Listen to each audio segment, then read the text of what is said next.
Ya, selamat malam para pemirsa channel Aninshaw, channel yang berisi tentang cerita pengalaman horor yang berdasarkan dari kisah nyata.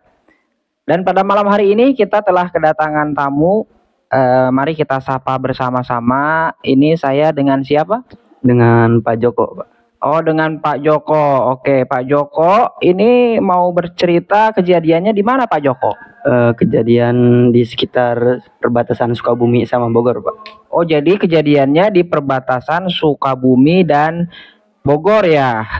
Di tahun berapa itu Pak Joko? Sekitar tahun akhir 2021. Akhir 2021, berarti sekitar 3 tahunan ya Pak Joko? Iya Pak, sekitar segitu. Oke, langsung saja kepada Mas Joko untuk bercerita tentang pengalaman kisahnya. Silahkan Mas Joko.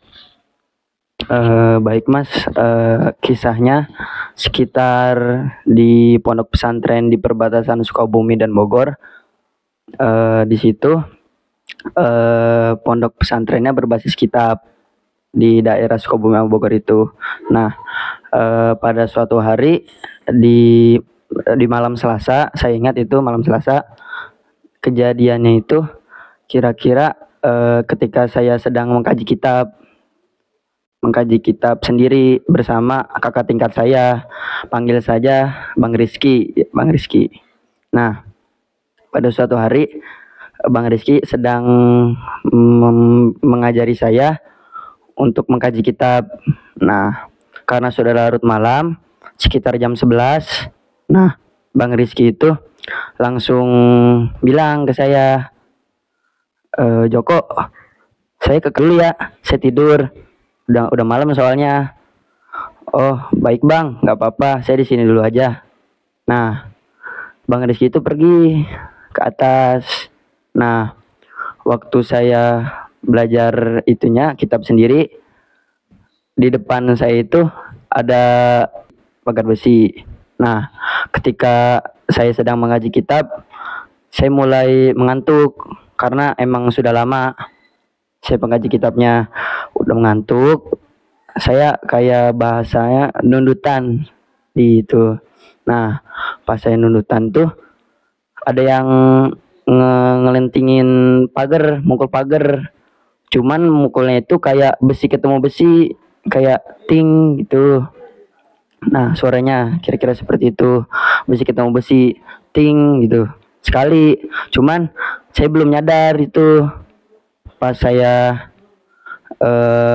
sekitar 5 menit kemudian, nah di situ ada suara di telinga saya, telinga kanan. Suaranya kira-kira kayak gitu, sambil ada dentingan lagi 2 kali. Dentingan 2 kali sama ting ting gitu. Nah, ketika saya bangun, cuman saya masih belum sadar, saya terbuka sedikit. Saya ngelihat di situ ada tangan warna hitam, kukunya panjang, lagi ngedentingin pagar besi itu. Sontak saya kaget, saya berdiri, saya mundur beberapa langkah, cuman udah nggak ada. Saya di situ berpikir positif. Oh mungkin saya ini gara-gara ngantuk, gara-gara mungkin saya terlalu lama di sini gitu. Nah, saya memutuskan untuk kamar mandi, mencuci muka. Tanpa disadari itu udah jam 12 Mas, itu kejadiannya sekitar jam 12. Nah, waktu saya jam 12, saya ke kamar mandi, saya cuci muka di situ. Nah, cuci muka, saya ngadep kaca tuh cuci mukanya, sekitar 5 basuhan lah. Nah, sekitar basuhan kedua, di situ ada orang lewat. Saya kenal orangnya, namanya Bang Rizky, yang tadi ngajarin saya kitab situ, Bang Rizky. Saya tanya, cuman saya masih ngadep kaca, dia lewat kaca gitu. Bang, belum tidur Bang? Nah, cuman dia diem aja. Saya masih ngeliatin kaca. Saya kurang peduli, soalnya udah malam juga. Dia ke kamar mandi, saya dengar itu nutup pintu, dia krek ke pintu kamar mandi, ditutup sama dia. Nah, waktu saya basuhan kelima udah basuh, udah beres tuh saya basuh mukanya. Cuman saya curiga ke kamar mandi, soalnya di tempat Bang Rizky tadi nggak ada suara air. Nah, Saya manggil dong, bang, udah selesai belum di kamar mandinya? Nah, saya manggil kedua kali, bang Rizky. Nah, saya curiga, saya deketin kamar mandinya. Pas saya deketin di kamar mandi, nah, saya buka dikit tuh kamar mandinya, nggak dikunci ternyata. Pas dibuka, peluk, itu nggak ada orang. Saya langsung banting pintunya ke depan, langsung kan besi, kan pintunya dari besi, petang, itu langsung si banting ke depan. Udah dibanting itu, saya kaget tuh, perasaan tadi lewat habis itu menutup kamar mandi. Saya juga tahu nutup kamar mandi, cuman waktu ini nggak ada di situ. Nah, kira saya langsung ke atas. Udah, nah, saya ke atas kamar tepatnya. Nah, di situ udah jam 12 kira-kira. Nah, di situ saya lihat Bang Rizky lagi tidur, cuman kaos yang digunakan itu beda. Tadi saya lihat Bang Rizky lewat itu pakai kaos warna abu-abu, cuman waktu saya ke atas kaosnya itu warna merah. Nah, terus udah kusut juga kaosnya. Nah, itu diperkirakan itu berarti Bang Rizky itu udah dari tadi udah tidur. Nah, pasti perkiraan juga. Nah, belum selesai sampai sini, saya tidur kira-kira jam 12 di kamar. Nah, sekitar jam 1 jam 2 saya kebangun gara-gara ada teman saya yang ngigo. Terus saya terbangun lah, soalnya saya sebelah dia kan ya. Saya terbangun gara-gara ketendang. Saya kebangun tuh. Nah, pas saya kebangun itu langsung ada suara. Langsung suaranya itu sekitar gini nih suaranya.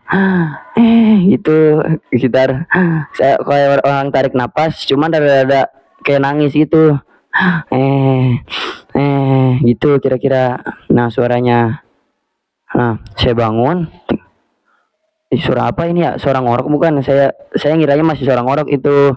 Nah, waktu saya lihat teman sebelah saya, dia tuh nggak ngorok. Saya lihat kamaran saya yang lain juga ngorok mah ngorok, cuman dia punya dengkuran sendiri, beda sama suara itu. Nah, ternyata kan di kamar saya itu ada ventilasinya itu ngadep ke makam kuburan. Pas saya lewat ventilasi itu, nah, di telinga saya itu emang bener kedengeran dari ventilasi itu, dari situ.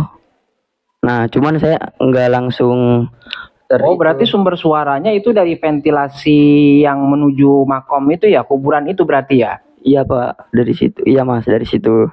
Kira-kira pas saya lewat, terdengar tuh, ya Allah, kata saya. Saya itu udah merinding Mas, jadinya itu udah merinding. Saya nggak tahu apa-apa lagi. Saya masih situ masih pikir positif, mungkin ini dengkuran lagi. Soalnya ada satu orang yang belum saya cek. Pas saya cek orang itu, saya lihat, nah, orang itu bangun Mas. Orang itu bangun ngeliatin saya. Teman kamaran saya juga itu, dia bangun ngeliatin saya tuh sambil duduk. Habis itu duduk, kita panggil aja Bang Khoer. Nah, Bang Khoer, belum tidur Abang? Belum Jok, belum tidur. Nah, ya udah, saya kembali tidur ke kasur. Nah, pas saya tidur di kasur tuh, saya sama Bang Khoer juga masih masih terdengar suaranya itu. Pas saya tiduran, makin kenceng suaranya makin kenceng, makin besar suaranya tuh. Saya di situ udah nggak bisa pikir positif lagi. Itu saya langsung tengkurap, saya langsung inin muka ke kasur. Kan di sana modelnya ngampar ya Mas ya, modelnya ngampar. Nah, saya ke kasur, saya udah kepin lah itu. Saya tutup telinga tuh supaya nggak kedengeran.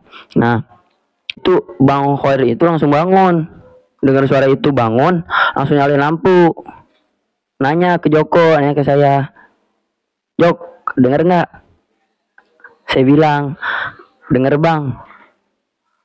Terus bilang tuh Bang Khoernya, kamu bangun gara-gara ini bukan? Saya bilang enggak Bang, tadinya saya bangun gara-gara ini, teman saya ngigo, ini ngendang saya, cuman saya jadi nggak bisa tidur lagi. Nah, dia bilang tuh Bang Khoer, oh ya udah, ini mah nggak bakal selesai nyampe subuh juga, bilang gitu. Ya udah, saya tidurin. Cuman Bang Khoir itu emang dia terkenalnya emang bisa bisa punya mata batin gitu. Nah, dia duduk diam tuh sambil berusaha ngediemin suara itu kayak gitu. Itu Mas, ngediemin suruh diem ininya yang penghuni belakang situ. Nah, saya itu tiduran, cuman ya nggak bisa tidur, saya paksain juga. Nah, tiba-tiba sontak di luar kamar saya kan di situ ada tempat sampah tuh Pak ya. Nah, tempat sampah itu goyang-goyang keras tuh, goyang-goyang. Si kaget situ. Nah, di situ Bang Khoir langsung lari itu keluar. Cuman sontak waktu Bang Khoir nampakin diri ke depan pintu, di situ tong sampah langsung diem. Maksud diamnya itu enggak jatuh tok kan, kalau jatuh ada suaranya ya Mas ya. Tuk. Nah, itu dia diem. Bang Khoir datang tuk langsung diem tong sampahnya tuh. Nah, itu nggak habis pikir itu. Bang Khoir langsung keluar, langsung lihat kanan kiri. Langsung di situ dia itu nyalain lampu semuanya, semua kamar dinyalain sama dia. Nah, semuanya tuh dia keluar, dia nyalain semua itu. Nah, terus masih ada suaranya sampai ini. Nah, inget betul saya. Terus saya nggak bisa tidur nyampe subuh. Cuman suara doang adanya itu, suara yang kata saya yang ada orang tarik napas, cuma sampai nangis gitu. Nah, habis itu nyampe subuh tuh kejadian, nyampe tahrim subuh itu suaranya enggak langsung hilang kayak dikit hilang tiba-tiba. Nah, alhamdulillah tuh saya lega tahrim subuh. Nah, itu saya pas besokan paginya saya ke kamar mandi. Nah, besokan paginya nih. Nah, di situ Bang Khoir ada lagi ngantri nungguin kamar mandi saya. Dia cerita ke temennya. Tadi malam gue ya.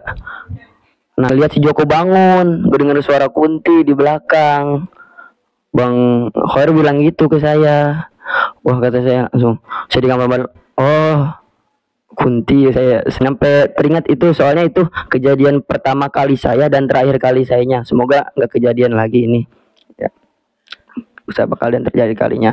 Nah, disitulah saya berkesimpulan mungkin saya punya salah di tempat itu atau bagaimana, mungkin saya nggak sopan. Saya tetap ngambil positive thinkingnya, tetap ngambil kesimpulan baiknya. Saya di situ ya udahlah gitu aja ya dari saya. Oh ya, berarti dari awal-awal kejadian ini Mas Joko masih positive thinking aja ya? Iya Pak, iya Mas, masih positive thinking dari awal itu. Soalnya saya mikir mungkin saya ngelamun atau mungkin saya positive thinking dari awal sampai akhir tuh. Nah, kejadian yang bertubi-tubi gitu ya akhirnya ini juga ya Mas Joko ini akhirnya takut juga, ngeri juga ya. Iya Mas, terus ya. Oke, Mas Joko, terima kasih atas ceritanya yang sudah berbagi pengalaman kepada kita semua. Sekali lagi saya ucapkan terima kasih.